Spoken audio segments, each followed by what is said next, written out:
Ça va, vous êtes en forme, vous êtes installés, vous êtes dans la paix, dans la grâce de Dieu.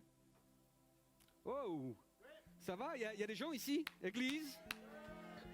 Je vous rappelle, si vous voulez dormir, c'est le dimanche matin. Le dimanche soir, on est là, on est en feu, on est là pour l'éternel, le Dieu des armées. Amen. Amen. Ce soir, le titre de mon message, excusez l'accent, c'est « The future needs a big kiss ». En français, ça donne « Le futur a besoin d'un gros bisou ». En fait, j'ai tiré cette phrase, vous savez, d'un chant, d'un morceau de YouTube. Et je me suis dit que ça donnait mieux de parler de « The future needs a big kiss » que dire « big bisou » juste, tu sais, à Carlos. Parce que du coup, ça donnait un peu moins de trucs. Mais rassurez-vous, ce soir, je ne vais pas prêcher sur les chansons. Je ne vais pas prêcher non plus sur Romains 16 qui nous invite à nous saluer les uns les autres par un saint baiser. Ce soir, ce message, en fait, il a trouvé un peu l'inspiration, en tout cas le titre du message, à ce qu'on peut vivre depuis 7 mois avec cette pandémie. Vous savez, je trouvais hyper intéressant parce que dans l'Ancien Testament, lorsque quelqu'un était atteint de la lèpre, on le mettait à part. On le mettait en quarantaine. Et en fait, c'était assez simple à voir avec la lèpre, je pense. Je veux dire, les signes étaient assez clairs. Un virus, c'est un petit peu plus difficile à voir. Alors du coup, qu'est-ce qui se passe? C'est qu'on se retrouve tous à quelque part comme un peu en quarantaine des uns des autres. On se retrouve tous comme mis à distance les uns des autres. Et en fait, ce qui motive... en fait, ce virus, c'est ce qui motive finalement ce fait que, tu sais, on n'a plus trop le droit de se toucher. On doit garder la distance. C'était 1,50 m, je crois, maintenant. Je sais plus trop, ça change tout le temps. On doit pas s'embrasser. On doit pas s'enlacer, même pas se toucher, ça peut être dangereux. Faut pas se serrer la main. Et c'est tout comme des nouvelles règles comportementales. C'est un peu comme des nouvelles normes qui nous sont données, comme ça. Et ce que je me disais, c'est que, pourquoi est-ce que jusqu'à présent on avait certains gestes sociaux? Il y a toute une histoire qui découle de cela. C'est pas par hasard qu'on tend la main pour dire bonjour. En fait, tendre la main vers quelqu'un, dire bonjour comme ça, c'était pour lui dire, regarde, j'ai pas d'arme. J'ai pas d'épée dans la main. La plupart des gens étaient droitiers. Alors ça marche pas avec la tribu de Benjamin, mais pour les autres, tu sais, pour les droitiers, en fait, ça te montrait, j'ai pas d'épée là. Regarde. Ou alors quand tu enlaçais quelqu'un, tu sais, tu lui prouvais que tu n'avais pas d'arme dissimulée. Il n'y avait pas des choses derrière, etc., des étoiles de ninja, ou des nunchaku, des trucs comme ça. Tu n'avais rien. Alors, évidemment, on est dans une société qui est bien différente de celle d'alors. Et peut-être que les gestes peuvent évoluer, les gestes sociaux peuvent évoluer. À quelque part, ça ne me dérange pas, mais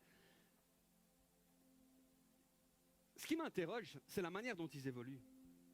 Tu sais, en fait, si on réfléchit, je fais un peu un raccourci, mais en fait, dans le temps, dans l'époque, dans l'histoire, en fait, tu te rapprochais de quelqu'un pour lui montrer que tu étais bienveillant envers lui.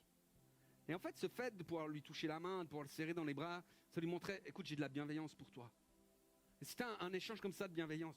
Aujourd'hui, nos gestes disent, tiens-toi à distance. Et je ne sais pas si vous avez déjà remarqué, mais des fois, les gens, ils sont quand même un petit peu inquiets avec tout ça. Ils ont un petit peu peur. Il n'y a pas si longtemps que ça, j'étais dans un magasin, tu sais, il y a une dame, elle regardait il y avait un rayon, et puis elle regardait le rayon comme ça, et moi, je ne pouvais pas passer derrière, il n'y avait pas de place. Donc j'ai dû passer entre elle et le rayon. Et j'ai eu souci pour elle, hein. Elle m'a regardé d'une manière. Je dis, je fais que passer, madame, désolé. Faut bien que je passe à quelque part. Hein. Et puis, on a aussi ces masques. C'est fou ces masques, mais ça bloque quand même beaucoup d'expressions faciales. Comme là, je vois pas si vous me tirez la langue, par exemple. Ouais, il y en a qui bougent trop pour que je ne voie pas, en fait. Mais il y a 2 minutes, je disais quelque chose à Sandrine. Je voyais bien qu'elle me regardait bizarre. J'ai oublié que j'avais un masque. Donc j'ai soufflé des trucs. En fait, tout d'un coup, j'ai réalisé, ah oui, j'ai un masque, c'est juste.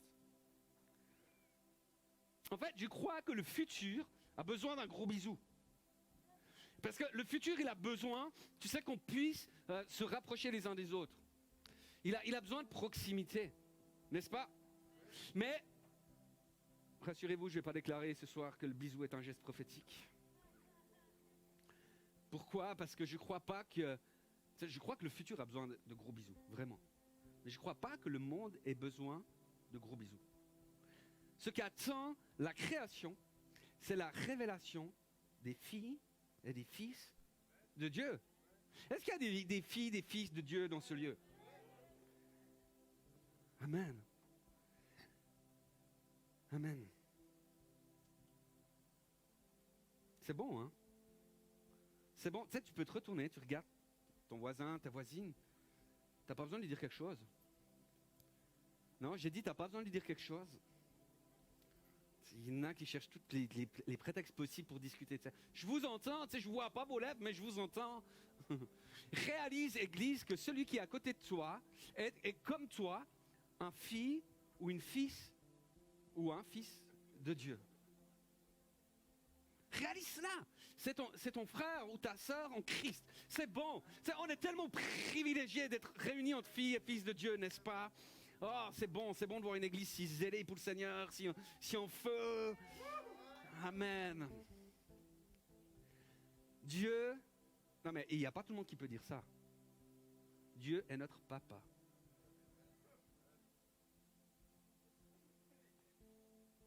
Amen.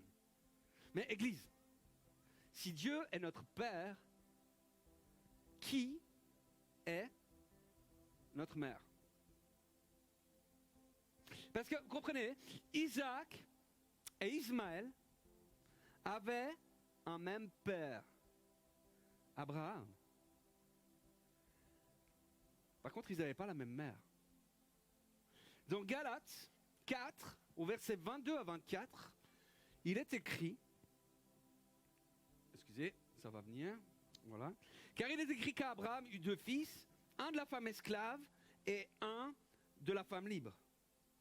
Mais celui de l'esclave naquit selon la chair, et celui de la femme libre naquit en vertu de la promesse. Et Paul écrit, ces choses sont allégoriques, car ces femmes sont 2 alliances. En fait, dans le développement de Paul, il y a vraiment tout qui bug ce soir. Si tu peux mettre le slide suivant, merci. Dans le développement de Paul, en fait, Agar représente le mont Sinaï. Galates 4, si jamais. Agar représente le mont Sinaï. Agar, c'est une esclave, elle est égyptienne. Elle représente le mont Sinaï. C'est-à-dire que Agar représente ce qui vient du mont Sinaï. Qu'est-ce qui vient du mont Sinaï? La loi. Par contre, il présente Sarah comme étant la grâce. Et elle est l'héritage de la promesse. Quoi. Isaac est l'héritage de la promesse. D'accord? Donc, 2 mères, 2 alliances différentes. Vous savez, le Gospel Center, la côte, c'est vraiment une église magnifique. C'est sérieux. Tu sais, moi, quand je vous vois, je rends gloire à Dieu, tu sais, de m'avoir placé ici.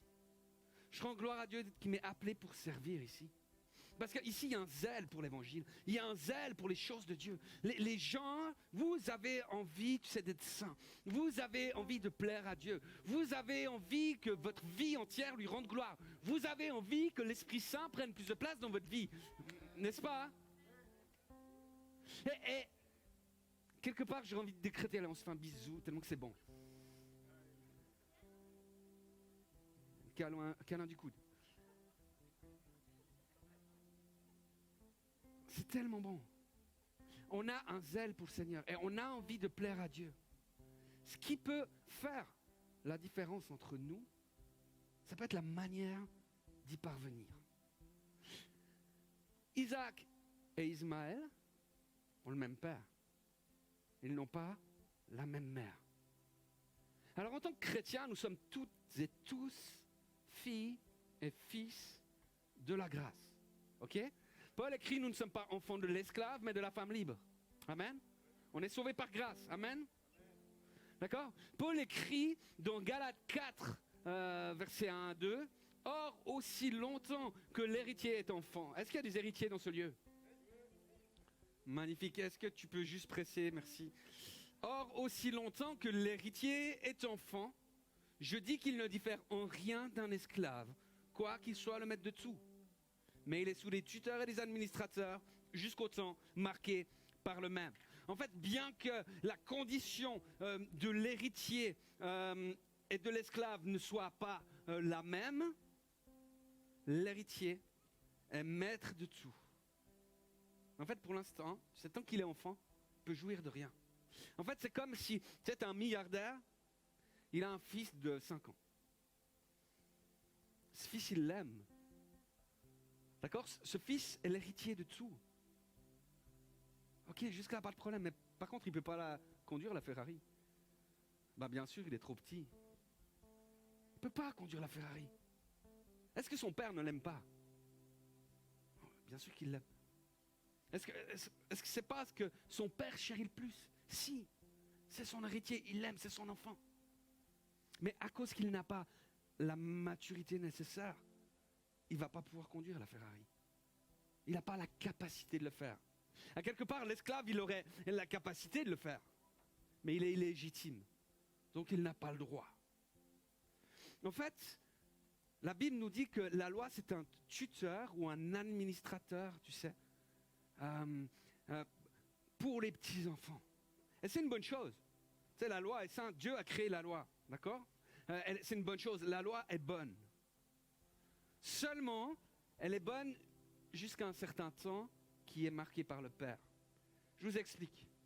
Si vous avez un petit enfant, en général, tu dois lui dire au petit enfant, tu dois lui dire de s'habiller. Et plus il est petit, plus tu lui expliques, mets tes chaussettes, puis après tu regardes, mets ton pantalon, etc. Et tu dois tout lui dire. D'accord ? Tu lui dis, touche pas la plaque, tu vas te brûler. Fais attention avec les ciseaux.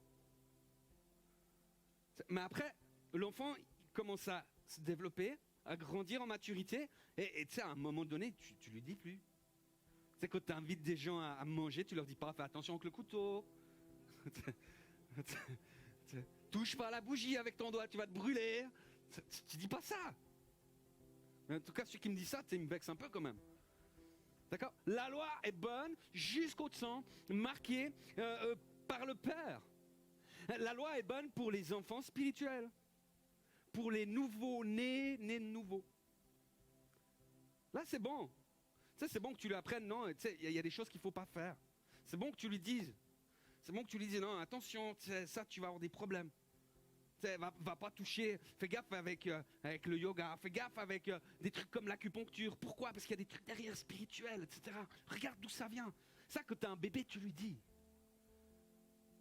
Mais tu le dis plus à un adulte.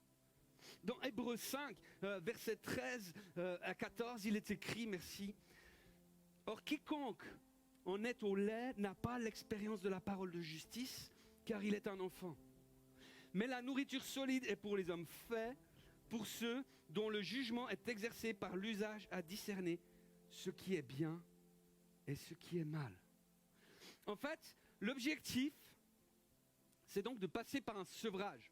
Tu passes du lait à la nourriture solide. J'ai entendu steak, mais je ne l'ai pas dit. J'ai dit, il en faut pour tous. Même si c'est des petites graines. Quoique les oiseaux, ils passent du verre aux petites graines. Non, bref. Donc, tu passes du lait à la nourriture solide. Tu passes du légalisme, où on te dit, fais ceci, fais cela, au discernement spirituel. Amen. Amen. L'auteur de l'Épître aux Hébreux, il parle de l'expérience de la parole de justice. Je vais revenir là-dessus un peu plus tard, vous gardez ça dans un petit coin. Isaac et Ismaël, ils ont le même père. Pourtant, Isaac est fils de la grâce, Ismaël est fils de la loi.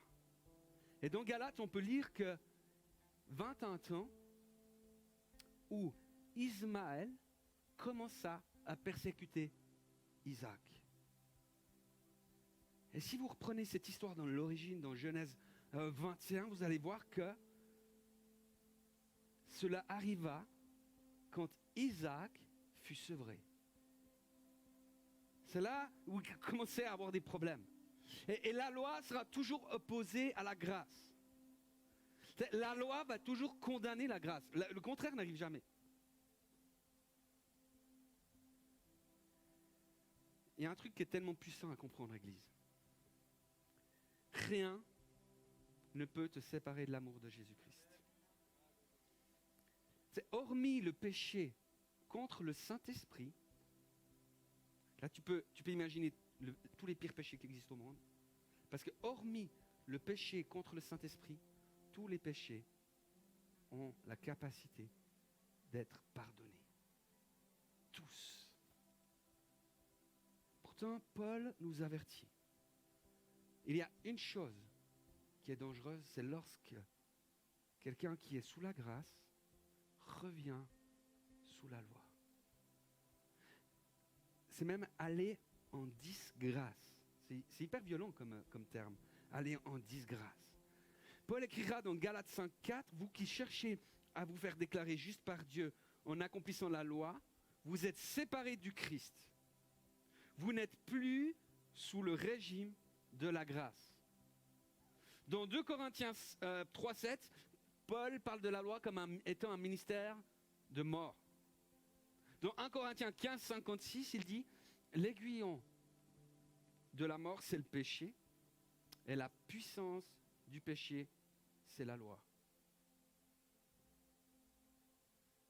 Quand Isaac fut sevré, Ismaël commença à le persécuter. Donc c'est vraiment l'allégorie qui dit, mais le fils de la loi commença à persécuter le fils de la grâce.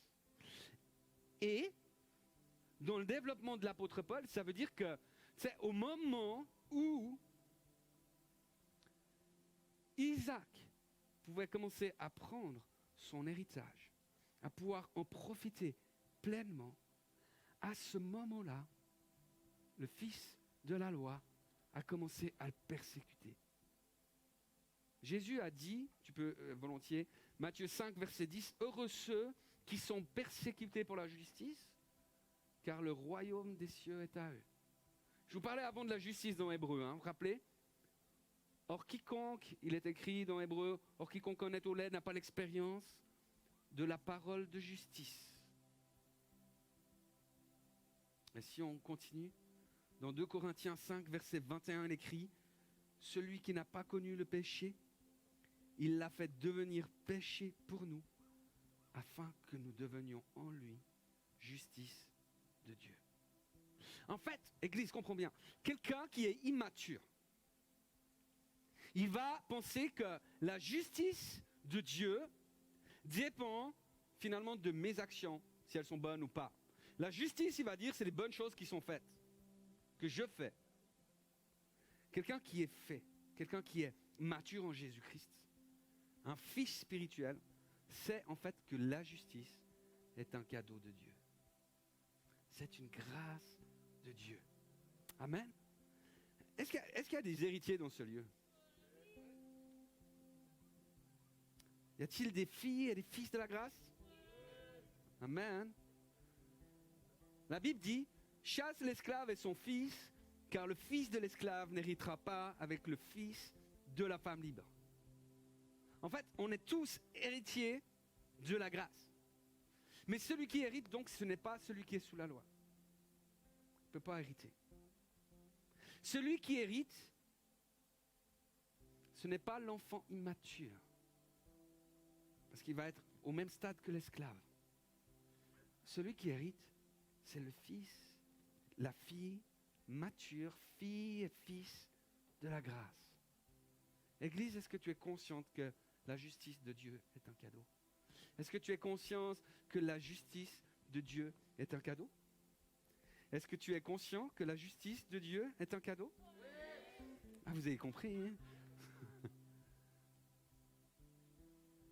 C'est tellement important de réaliser ça.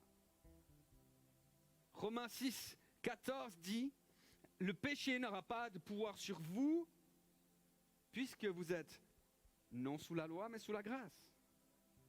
Comprenons, ce que désire ardemment la création, ce n'est pas de recevoir des nouvelles lois. Ce n'est pas de recevoir une nouvelle condamnation. En fait, elle n'a pas besoin d'un jugement opéré par un fils de la loi. Le monde n'a pas besoin de ça. Elle n'a pas besoin des discours immatures d'un enfant qui en est encore au lait. Elle a besoin de recevoir la révélation de filles et de fils qui ont hérité de la justice de Dieu. Tu sais, un enfant, quand dans ce texte de Galates 4, il est parlé d'enfants qui n'héritent pas. C'est le mot népios. Et c'est hyper intéressant, ce mot népios, parce qu'il trouve son origine en fait en deux mots. Donc c'est une contraction de deux mots. Le premier mot, c'est le ne qui est négation. D'accord? Jusque-là, ça va? Grec, niveau 1. Ça va, Sam? Grec? Et le deuxième mot, c'est le mot épos. D'accord? Il trouve son origine dans le mot épos, qui veut dire mot. Le mot épios, comment j'ai dit ça? Épos veut dire mot. En fait, c'est souvent traduit par dire. Qu'est-ce que ça veut dire? Ça fait beaucoup de dire et de mots. En fait, on pourrait traduire littéralement en disant qu'un épios, un enfant, c'est quelqu'un qui n'a pas mot à dire. En fait, que sa parole n'a pas autorité. C'est normal, non? Un enfant, à la maison, il peut décider des choses, quoi. Il peut suggérer des choses. Mais c'est les parents qui choisissent en général. D'accord? L'autorité, à part pour les enfants mal élevés, l'autorité, elle appartient aux parents. Si c'est ton enfant qui dicte les lois à la maison, tu sais, tu as un problème dans ta maison. Tu peux m'inviter, je ferai l'imposition des mains. Le futur a besoin d'un gros bisou. Le futur a besoin de retrouver des relations de proximité. Et je crois que la proximité, elle est importante parce que vous savez, c'est dans la proximité des filles et des filles de la grâce que les gens auront accès à l'amour de Dieu. Vous savez, on a un truc extraordinaire qui vient de commencer ici au Gospel Center La Côte, c'est les bases.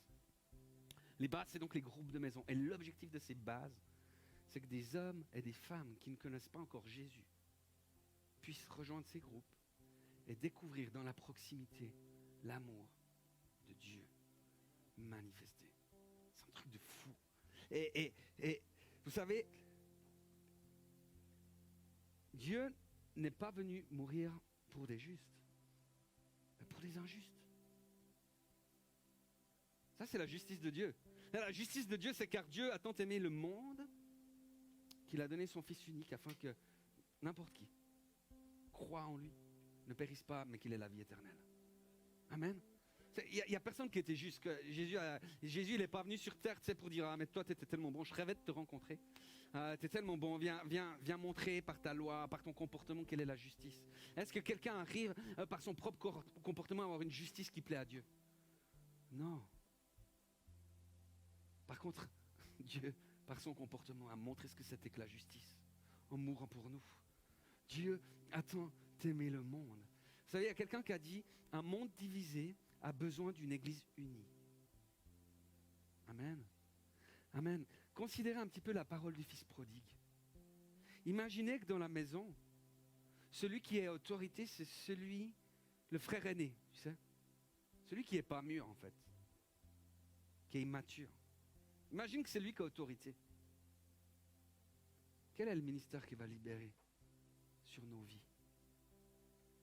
Les fruits, en fait, ce sera quoi? Les querelles, les jalousies, l'envie. Dans Jacques 4, quand il est parlé qu'il y a peu de guérison parmi nous, c'est écrit aussi que on demande soit parce qu'on n'a pas demandé ou parce qu'on demande mal. Il dit, mais vous ne possédez pas. Ceux qui possèdent, frères et sœurs, ce sont ceux qui ont hérité. Alors, vous savez, des fois, on se dit, bon, alors, là, il nous dit un truc, mais ça veut dire quoi? Ça veut dire qu'on va commencer à se comparer? En fait, ce qui est fou, c'est que si on est des gens matures en Jésus, si on est des gens qui avons hérité de cet amour de Dieu, c'est-à-dire qu'on doit prendre soin de ceux qui sont peut-être des nouveau-nés dans la foi, qui ont besoin de ces règles, tu sais. C'est prendre soin d'eux. C'est de les aimer quand ils disent « Ouais, mais tu fais faux parce que tu dois pas. » De les aimer même lorsque, comme le fils de la loi, commence à persécuter le fils de la grâce. Et puis pouvoir les emmener encore plus loin. Les héritiers de la grâce, en fait, ils savent que Dieu, c'est un papa. Ils savent que Dieu, c'est un papa qui est rempli d'amour. Qu'il a des bénédictions en surabondance. Et ils savent que quand Dieu bénit quelqu'un, c'est d'une manière particulière. Ils ne vont pas commencer à le jalouser parce qu'ils savent une chose, c'est que Dieu, il en a autant en réserve pour eux. Que tu sais, les bénédictions avec Dieu, elles ne sont pas limitées.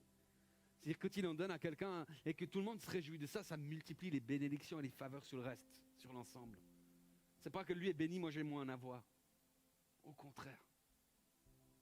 Lorsqu'on est fille et fils de la grâce, qu'on hérite de cet amour de Dieu, alors on a toujours plus à manifester et à donner et à partager. Joyce Meyer, elle a dit, mais aimer les autres, c'est la voie ultime qui révèle l'amour de Dieu. C'est beau, non?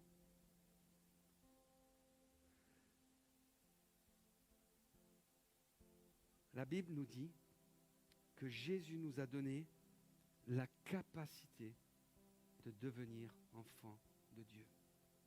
Ça ne procède pas de nous. Ça ne procède pas de la volonté. Ça ne procède pas de la chair. Ça procède uniquement de Dieu.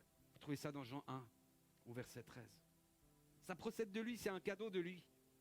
Et parce que, c'est dans Galates, ça, c'est écrit, mais parce que vous êtes fils, Dieu a envoyé dans nos cœurs l'esprit de son fils, lequel crie, Abba, Père.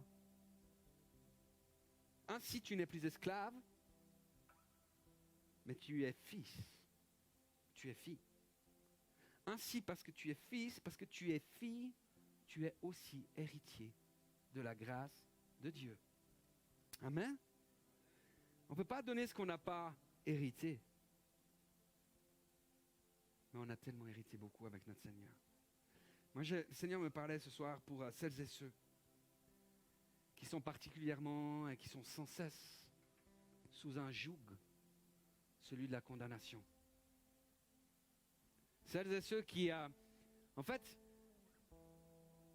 savent en théorie que Dieu est un papa qui les aime, mais qui dans la pratique, dans la réalité de leur vie, se mettent souvent sous la condamnation et ont souvent un rapport avec un Dieu qui n'est pas comme un papa bienveillant, mais comme un juge, qui sont toujours là à se culpabiliser. Je ne sais pas, Église, est-ce que tu sais une chose, c'est que Jésus est ton avocat auprès du Père. Mais vous savez ce que ça veut dire, un avocat auprès du Père? Ça ne veut pas dire que Jésus est en train de te défendre devant Dieu. Comprends bien, si l'Esprit Saint qui est en toi crie Abba, si Jésus est un avocat, Dieu est un. Écoute Israël, le Seigneur notre Dieu, le Seigneur est un. Dieu est un. Donc Jésus n'est pas en train de te défendre devant le Père en disant non, aie pitié de lui, ne le foudroie pas. Jésus se tient en face de l'accusateur des frères, celui qui dit t'es coupable. Il se tient là et il dit j'ai porté sa condamnation. Ça, c'est la justice de Dieu. La justice de Dieu, c'est pas que tu meurs. La justice de Dieu, c'est que tu vives La justice de Dieu, c'est pas que tu arrives par tes forces à pouvoir être saint et parfait. La justice de Dieu s'est manifestée alors que lui, qui était sans défaut, sans tache, qui était pur, a pris son péché, ton péché, le péché sur lui. Ça, c'est la justice de Dieu. Et Dieu t'aime. Et pourtant, c'est dans ta relation à lui. Tu le vois comme un juge. Tu le vois comme un Dieu qui te condamne, comme un père sévère. Et tu ne persévères pas. Comme un... Ouais, excusez. Merci, on la notera. Mais comprends bien, c'est tellement important. Il y a une nouvelle dimension que le Seigneur aimerait te faire découvrir sur qui il est pour toi. Une nouvelle dimension de son amour qu'il aimerait te permettre de connaître personnellement. Une nouvelle dimension où tout d'un coup tu réalises que ce Dieu est celui qui a un cœur qui bat à fond pour toi. Et ce soir, si cela te parle, je ne vais pas te demander de lever la main. Je vais prier après de toute manière, mais j'aimerais que tu puisses dire au Seigneur ce soir, Seigneur, je veux briser ce mensonge, ce regard mensonger, cette pensée mensongère qui est sur ma vie et qui dit que tu es un Dieu qui m'attend au contour pour me punir. Je veux briser cette pensée. Je veux changer de mentalité, de manière de penser. Renouvelle-toi en moi, renouvelle cette pensée. J'aimerais t'inviter à pouvoir te replacer dans la filiation de qui est Jésus-Christ, afin que tu puisses prendre cette place pleine d'héritiers, faits et matures pour Christ. Et si tu sens que tu en as besoin, je vais demander qu'après la célébration, en fait, tout à l'heure, les équipiers de prière iront là, donc sur votre droite. Ils seront là, ils se tiendront là. Et je crois que, tu sais, des fois, il y a besoin de témoins qui scellent l'héritage. Quand tu vas, tu sais, pour hériter quelque chose, quand tu vas devant un avocat, un notaire, etc., il y a des estampages officiels. Et ce soir, ce que tu vas pouvoir vivre, c'est devant ces témoins, avec ces témoins, c'est qu'ils vont estampiller officiellement ce qui se passe dans ta vie avec Jésus ce soir. Donc, vous n'avez pas besoin de raconter tout ce qui se passe dans votre vie aux équipiers. Ils ne sont pas là pour faire de la relation d'aide. Mais juste dire, ce soir, je prends mon héritage. Et ils vont être là en attestant, déclarant le sang de Jésus qui scelle et qui signe cet héritage royal que le Seigneur veut vous donner. Ça marche? Ça marche? S'il y a quelqu'un qui est un petit peu allergique à ce message, qui dit, wow, on fait quoi alors avec la loi? Tu sais, en fait, tout le monde fait n'importe quoi, etc. C'est quoi ce message? J'aimerais vous rassurer. La grâce est aussi pour vous. J'aimerais vous rassurer, Dieu vous aime. D'accord, on ne va pas commencer à rentrer dans un jugement en disant, oui, on va pas vous condamner par la grâce. C'est un peu compliqué à faire, mais on y arrive. On est assez tordu pour ça, frères et sœurs. On ne veut pas poser de condamnation. Mais moi, j'aimerais te dire ce soir, frère ou sœur, toi qui nous regardes, c'est peut-être sur Internet, c'est peut-être quelqu'un ici, à dire, mais je ne veux pas faire de toi quelqu'un d'illégal. Ce n'est pas la question. D'accord? À un moment, Dieu, il décale. Ce qui était inscrit sur des tables de pierre, il les inscrit dans nos cœurs. Le but, c'est pas de faire tout et n'importe quoi. Mais vous savez, aujourd'hui, moi, j'ai pas besoin d'une loi qui dit tu dois pas tromper ta femme. Parce que je l'aime. Parce que je fais un choix. Pas besoin qu'on me dise de pas le faire. Au contraire, la loi nous incite à faire des bêtises en général. Je sais pas pour vous. Je suis sûr d'un truc. Il y a quelqu'un qui a donné cet exemple. Il disait, il y a plusieurs portes dans l'église. Tu n'as plus personne qui est là. Et sur une porte, il y a un panneau où c'est écrit « N'allez pas regarder ce qu'il y a derrière ». Et tu te retrouves tout seul, c'est ici. Franchement, il se passe quoi? Toutes les autres portes, tu t'en fiches. C'est pas vrai? Ceux qui diraient, mais c'est quoi ce message? C'est un message de grâce, c'est un message d'amour, c'est un message de Jésus. J'aimerais vous inviter, si jamais, à pouvoir lire Galates. Ou à lire l'Épître aux Hébreux, les chapitres 4 à 7. Et puis pas les lire dans le but de se justifier ou dire j'ai raison, j'ai tort, etc. Mais dire à ce moment-là, avant que tu lises ça, dis Saint-Esprit, parle-moi. Révèle-moi quel est le cœur du Père pour moi au travers de ces lectures. Galates ou Hébreux 4 à 7. D'accord? Et puis, c'est dire, on ne va pas être dans le noir-blanc. Parce qu'on est tous, tu sais, avec des moments où on se condamne nous-mêmes, etc. Je suis sûr que ça arrive à tout le monde. Tu sais, où tout d'un coup, on se refourgue un peu sous des trucs, où on porte des jougs en disant, ah, c'est juste, c'est pas juste, etc. Et puis tout d'un coup, on redevient un petit peu comme ça. Ce qui est bon dans la grâce, c'est qu'on n'a pas besoin de rester là. On peut retourner toujours auprès du Seigneur. Puis pas se mettre sous des condamnations. On ne veut pas. Mais on veut grandir dans l'héritage de la promesse. Parce que Dieu a des bonnes choses en réserve pour chacune d'entre nous. Là, tu peux regarder ton voisin et lui dire, c'est pour toi. C'est pour toi qui parle ce soir. Il y a des réserves pour toi. Il y a des réserves pour toi. Le Seigneur est bon parce qu'il dit dans sa parole qu'il en donne même à ses bien-aimés pendant qu'ils dorment. Il y en a qui dorment ici ce soir? Bon, alors ça va. Est-ce qu'on peut se lever, Église? Est-ce que vous êtes encouragés par ce message? Est-ce que vous avez envie de faire des bisous ou vous avez envie d'aimer le monde? C'est qui a dit bisous? Ok. C'est Benjamin. Je dis ça surtout pour ceux qui sont sur Internet. Voilà. Seigneur Jésus, moi je veux te dire merci. Parce qu'avant tout, Seigneur, l'histoire que l'on peut vivre avec toi, c'est pas une histoire de jugement, de condamnation, de tu dois pas. Mais c'est une histoire d'amour que toi tu as écrit avec ton sang. C'est une histoire d'amour que toi tu as écrit pour nous, pour chacun d'entre nous, comme si nous étions uniques. Et merci parce que tu nous regardes avec une grâce extraordinaire et bonne. Seigneur, moi je te prie pour que ce message de grâce, Seigneur, puisse être révélé autour de nous, là où tu nous places dans nos quotidiens. C'est tellement compliqué des fois d'être avec des gens parce que les non-chrétiens souvent ils nous interrogent sur les sujets un peu brûlants, sur les sujets où on n'a pas des positions éthiques qui sont conformes à celles du monde.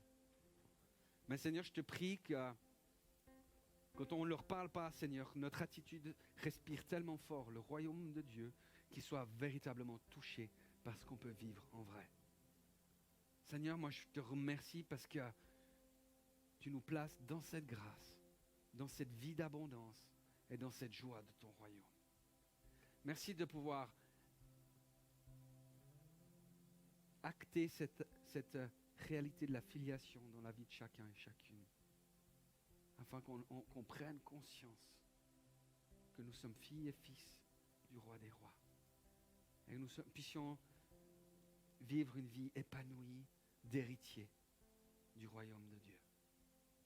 Merci de permettre que chacun d'entre nous, Seigneur, et dans tous les domaines de la vie, que nous puissions grandir et devenir des hommes et des femmes qui sont faits, qui sont matures en toi.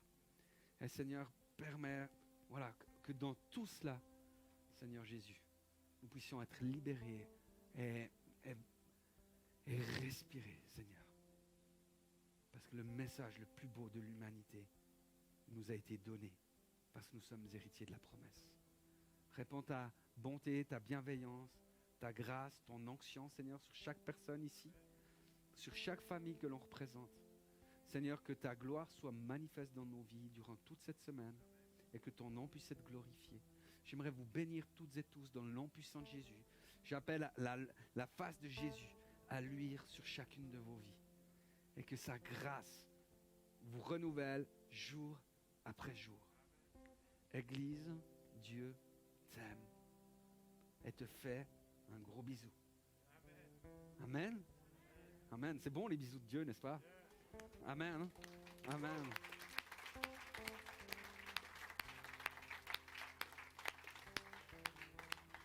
Amen. Merci Seigneur, c'est tellement bon. En tout cas, on est très encouragés de ce qu'il va faire encore dans nos vies. Moi, je trouve que c'est trop extraordinaire. La grâce, elle se renouvelle de jour en jour. Elle se renouvelle chaque matin, comme les bontés de Dieu. Sur ta vie, la grâce de Dieu se renouvelle.